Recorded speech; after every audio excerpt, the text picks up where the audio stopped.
Hey guys, Victoria here and welcome to the Geeky Sandbox. I have new hair. I cut my hair really. So don't be alarmed if my face is framed differently.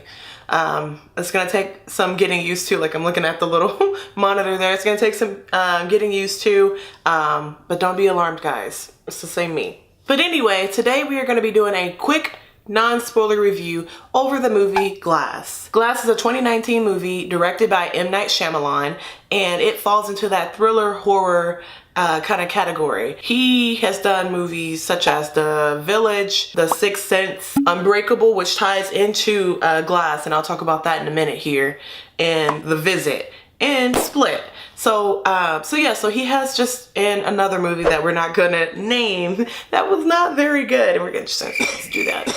M. Night Shyamalan has a thing, well, everybody watching, the audience, the viewers, we call it like the M. Night twist, the M. Night Shyamalan twist, the Shyamalan twist, what have you. And it's just, if you know, going in any M. Night Shyamalan movie you watch, there's always going to be a twist at the end. Whether it genuinely surprises you, whether you saw it a mile away, or whether maybe it doesn't surprise you. You know what I mean? So you just never know how you're going to feel with the twist, but that's one of the most exciting parts about watching his movies. Glass is not short of those, by the way, and there was at least 3 different twists that they revealed at the end of the movie. I personally like that I saw both movies in the past and then was able to see Glass because I had a really solid understanding of what the movie was about.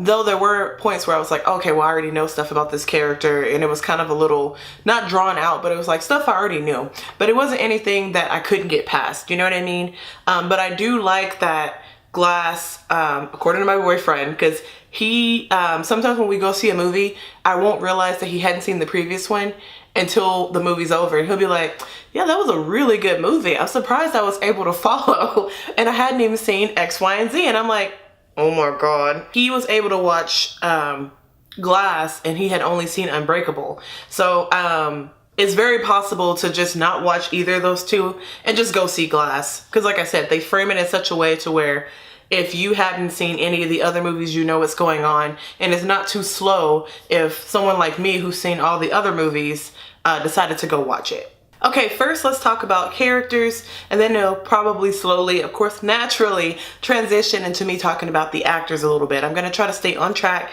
as much as I can to make this a nice, clean, quick interview, or review. So let's start with James McAvoy, who played Kevin. Kevin is a character who has DID, and he has about 12 to 15 different personalities, and together they call themselves the Horde. And the Horde is there to protect Kevin, who was abused when he was a child. One thing I want to give James McAvoy extreme props for, first of all, he's a really nice actor, good looking man, he has a lot going for him. He was able to play several different characters so well. Like, there wasn't one character that I felt like that felt the same, you know what I mean? Patricia is very different from Dennis, and Dennis is very different from Hedwig, and Hedwig is very different from the yoga instructor that likes to like flirt with random people, you know what I mean? Or the woman who could only speak Spanish, or the man who happened to be a professor who taught a certain era of film. Like, all of those guys sounded very different. Mannerisms were different, accents were different. It was interesting just to see a lot of that stuff play out, definitely all at once. There are many layers literally to Kevin as a character, and I really do think James McAvoy did a really great job with portraying Kevin and his struggle with DID, and then all of these other characters who were there and want to protect him. And then physicality, like, he was really great in that regard, in regard to playing the Beast. Like, he had the physicalities, I don't know why I can't talk. He had the physicality of the Beast down. Like, every time the Beast made his appearance, it was weird, it was creepy, it was menacing, you know what I mean? And I really do appreciate that kind of performance. Now let's talk about Elijah Glass, who was played by Samuel L. Jackson. Elijah was also very menacing, but in a very intelligent way. And I feel like it was one of those things where you weren't necessarily rooting for him, but you might have found yourself a couple of times being like, oh my God, like, this guy is so clever. Like, you just were admiring him. And I think that was very interesting. He was very well written and obviously very well played by Sam but very well written in the sense of like, you didn't have a clear, oh, I hate this guy kind of thing going on. You were kind of like impressed with how far he was willing to go, and just like, you were impressed and just in awe of his relationship with his mother. Like, I don't know, and his ability to just kind of fool people. Like, I don't know, I just feel like you really grew to appreciate and admire Elijah, though he was the villain. And to me, I love when there's a gray area of how you feel about a villain. Like, you're happy to see him and you're like, wait, no, you're the bad guy. So I definitely feel like he was well written. And in regards to the performance, Sam, he's one of those actors that his work I admire and like I aim to have one day, just because he's not afraid to try different things, new things, things that might be a little unconventional. And it always works out for him. And I like that he's able to kind of put himself out there and kind of put himself in new situations, and that he's such a great actor that it's like, it's not like they had to dig up Mr. Glass and like, then like kind of reframe him and reshape him and rewrite him as a character. It's like he was just sitting on the show. He didn't have any dust or anything like that. They didn't have to blow off any dust.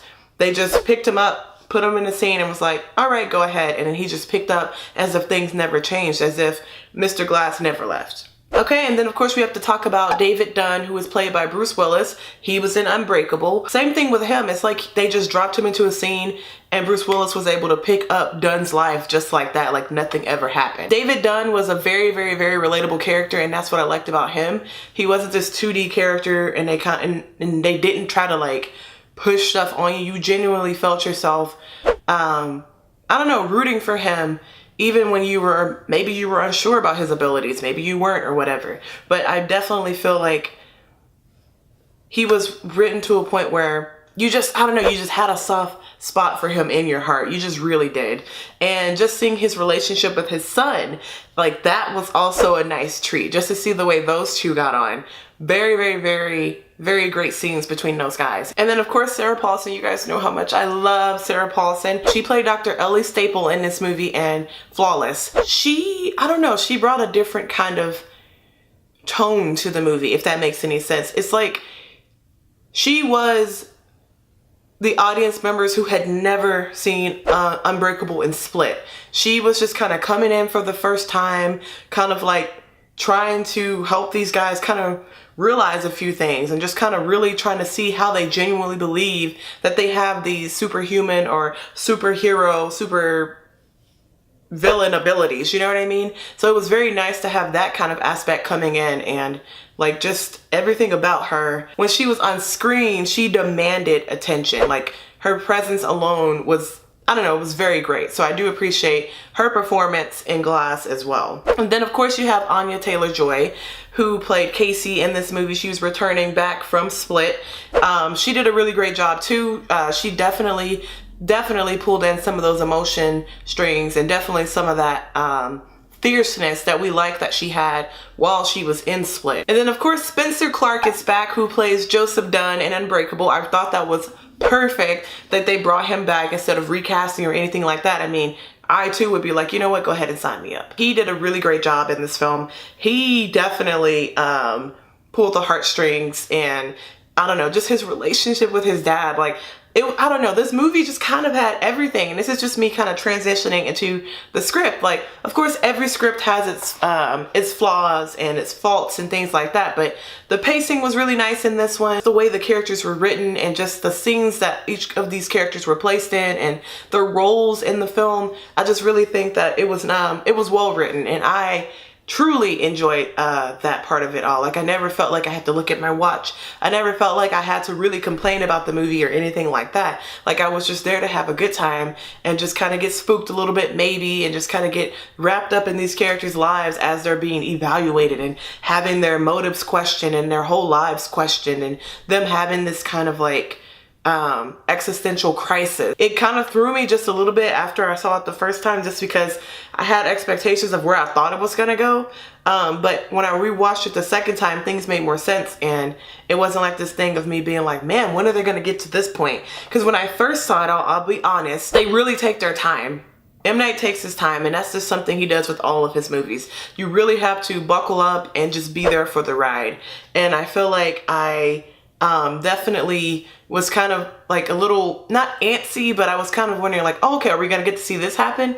And not that I was disappointed or anything like that, but the movie ends at a certain point and I was like, oh, okay. But when I saw it again, I was like, okay, this makes more sense to me.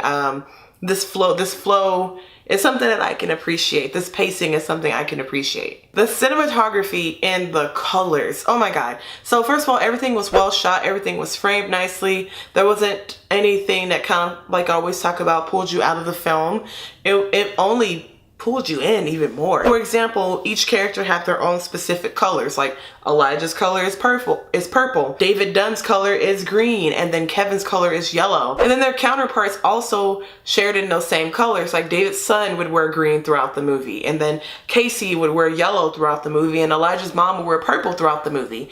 And it was just so interesting. It was very subtle, but it was a nice touch and it was visually appealing. I really do appreciate the use of colors, because each of those colors kind of set the mood and just kind of spoke. Like they had lines of their own almost, which kind of sounds cheesy, but it's very true. Like I really felt like this is definitely Kevin's scene, or this is definitely about David. And it was just beautiful. I really, really, really did love those colors and appreciate the way that they were able to implement them into every scene enough to where you could notice it, and then you would, you know, kind of have your mind set on, okay, we're about to deal with Elijah a little bit, without it being too on the nose. It was very nice. Overall, I really enjoyed Glass. It was one of those movies, like I said, where I can see 2 times and still enjoy each time and find something different every time. There was almost a scene where I almost like teared up just a little bit.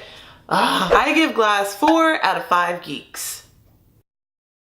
Anyway guys, if you like this video, go ahead and give me a like rating down below. And if you're new to my channel, go ahead and hit that subscribe button so you can get more non-spoiler reviews and spoiler reviews like this one. And go ahead and leave me a comment while you're at it. What M. Night Shyamalan movie is your favorite, and what M. Night Shyamalan movie is your least favorite? As always guys, thank you so much for watching. I'll see you in the next video.